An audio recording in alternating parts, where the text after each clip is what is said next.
Hello there everybody, it is me FreezerBunny and welcome back to another Sims 4 speed build.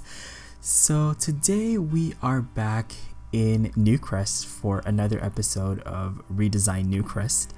Today we're actually building our first home. This is going to be a suburban Japanese house. This is a 3 LDK single family detached home. For those of you who have no idea what I just said, LDK is basically a standard Japanese naming convention for housing in Japan. LDK just basically means living, dining, kitchen, and the number that precedes it is the number of bedrooms. So in this case, this house is a 3-bedroom home with a living, dining, kitchen. It also has 1.5 bathrooms as well. So this house I actually imagined for a small family, the people I have in mind when I was building this was like a salaryman. For those of you who don't know what that is, a salaryman is basically like, your regular Japanese, white collar office worker. You guys know those like guys in suits you would see in a lot of pictures of Tokyo or whatever. Yeah, that's basically what a salaryman it is for you. So yeah, it's basically your quintessential family with one child.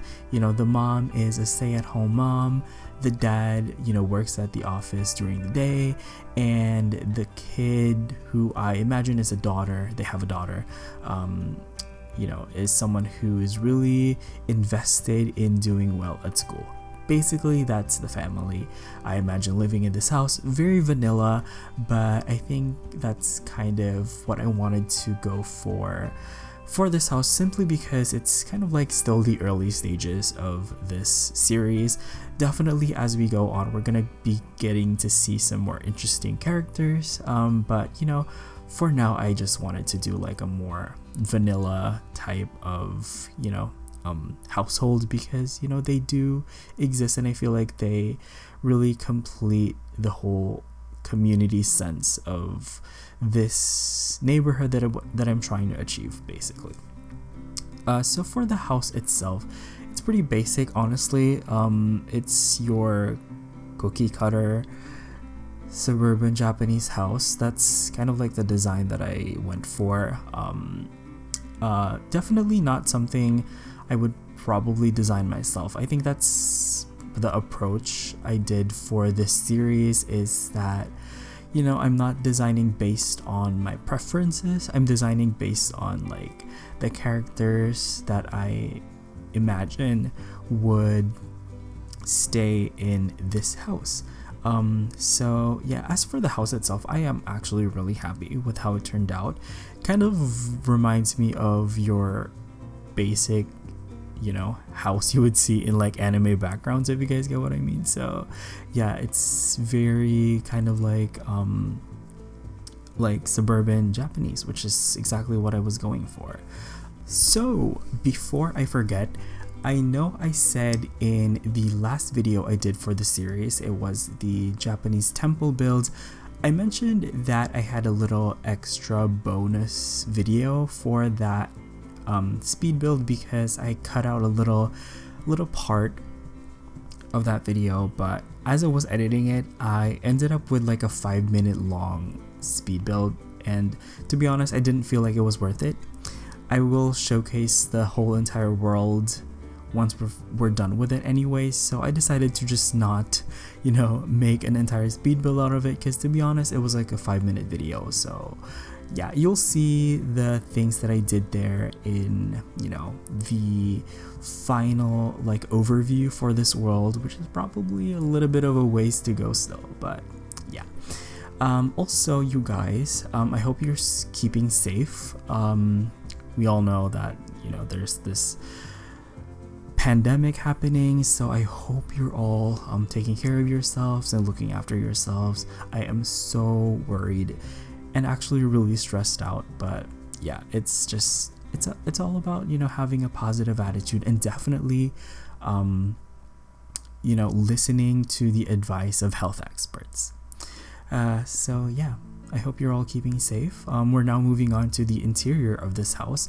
So basically a lot of modern Japanese houses have this layout of basically having just one large room that has the living, dining, and kitchen, and that's kind of what I did here. Yeah, I actually use a lot of seasons in this, which is great.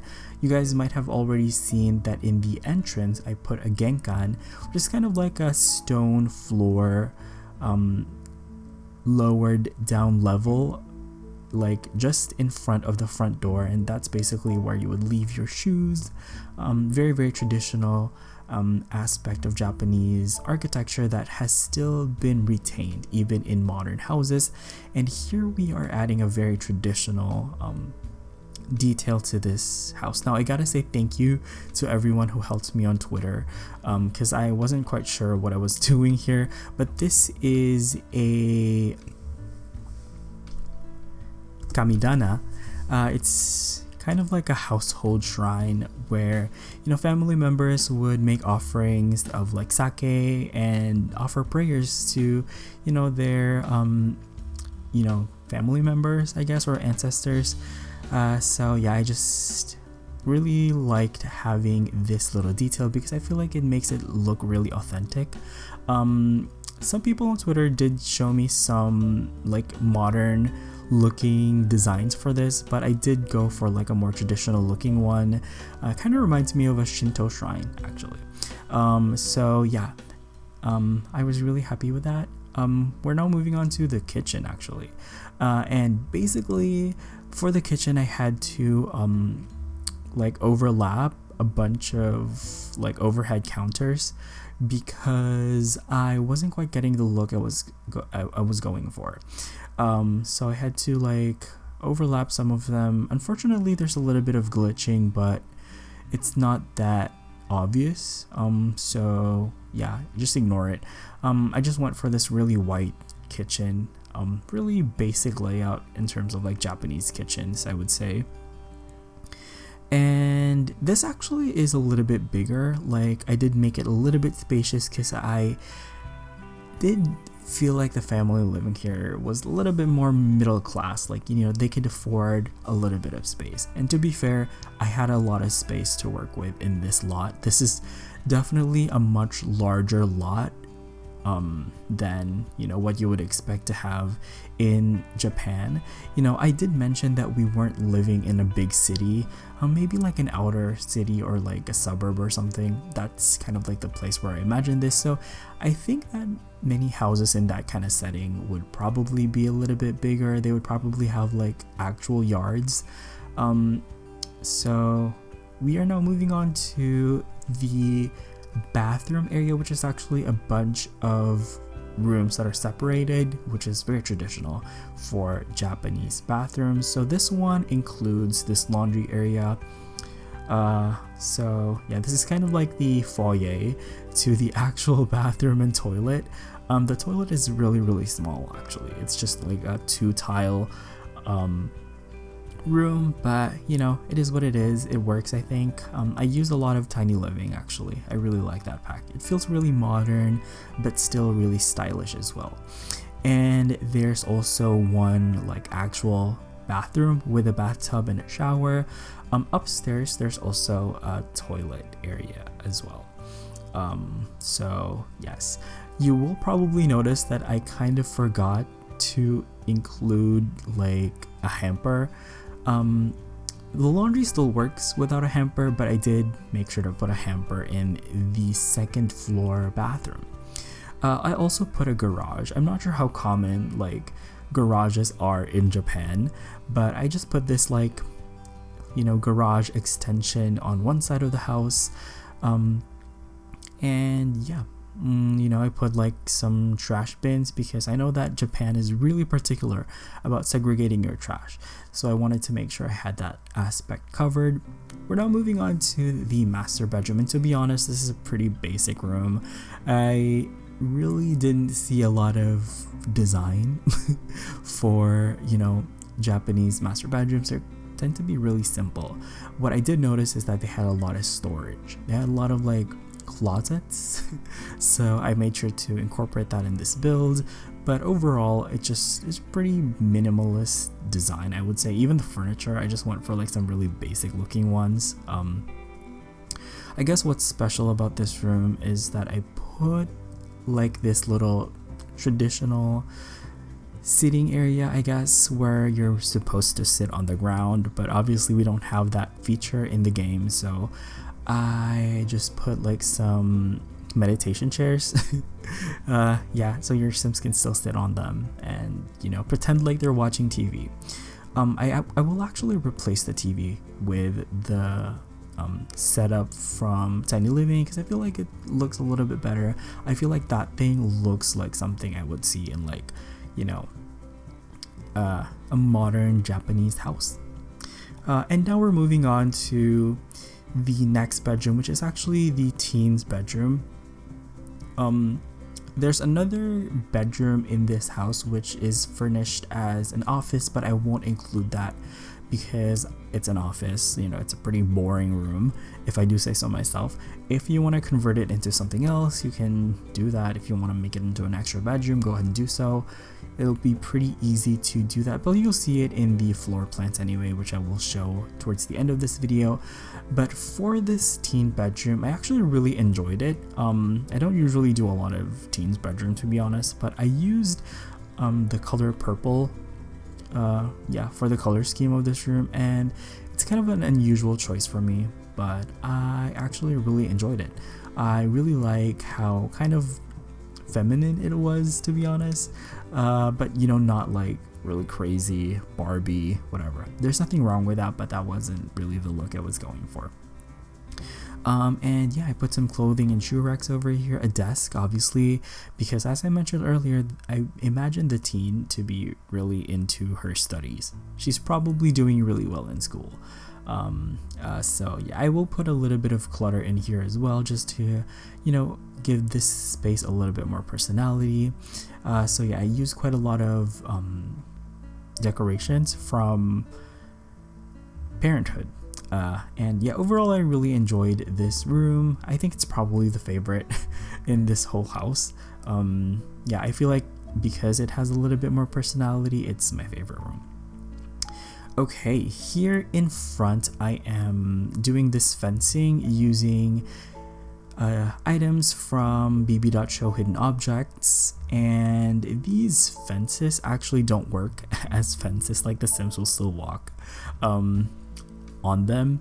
It doesn't really bother me, but if it bothers you, I would suggest you just, you know, put like a size down table inside of them. But like I said, it doesn't really bother me, so yeah, I just use them here as decorative details. I did consider like using an actual fence, but none of the ones in game really worked with the look I was going for. And you guys probably just saw me do that like planter box thing in front of the house, which I love that detail. I feel like it makes this look a little bit more realistic. And now we are starting work on the landscaping actually. And what I noticed from a lot of Japanese houses that I've been looking at is that they tend to have a lot of like potted plants, especially like in the front. They have like a lot of like potted plants, like bonsais and stuff. So I wanted to make that in front. So yes, and here I'm just adding in a little bit more detail. This is meant to be like a sliding aspect to that door, and then just, you know, a couple more, you know, details to make everything look more realistic. Oh, and this is supposed to be the family name plate you would see in like the gates of Japanese homes. This is kind of like a weird little, you know, afterthought thing. This isn't meant to be the family's garage, because they have a garage of their own, but it's kind of like a public garage. I don't know, maybe they're renting it to, you know, other people. But yeah, I just felt like this lot was way too big, so I needed to, you know, take out a little bit of space just to, you know, make it actually look realistic in terms of like proportions for like what a realistic Japanese house would look like.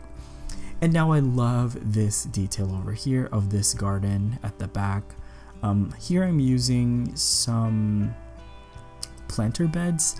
I think these are from a golf course from Newcrest, I believe. I'm not sure. Or maybe actually Oasis Springs. But I actually am using those planter beds for the first time, and I really like them. I think they really work for this design. And basically for most of the plants that I put in here, I didn't use the plants from the catalog as is. I had to put a bunch of different plants together to make them look a little bit more manicured, a little bit more structured landscaping, which is kind of the trend I noticed from Japanese houses. And yeah, I just wanted them to look like bonsais basically. So yeah, you guys can see me do that by combining these base game topiary bushes with some bushes from Island Living, and I've checked if they worked, like if they changed color in like the different seasons, and so far I think they work fine. I looked at how this place would look in fall, and it looked really beautiful actually. So yeah, here I'm just putting in an outdoor kind of like barbecue area. I think that the Japanese really enjoy doing grilling and stuff, so I just put like a little grill. And over here we have a clothing rack because dryers aren't actually that common in Japan. A lot of people still prefer to air dry their clothes, so I made sure to incorporate that aspect as well. But I think that's pretty much it for this build actually, so hopefully you guys enjoyed it. And I just gotta say thank you so much for all of you who have been so excited about this series. It's given me so much motivation, and yeah, I think that's pretty much all I have to say for now. Thank you guys so much for watching. I'm gonna go now. You all have an awesome day. Enjoy the rest of the video, and I'll see you guys next time. Bye bye.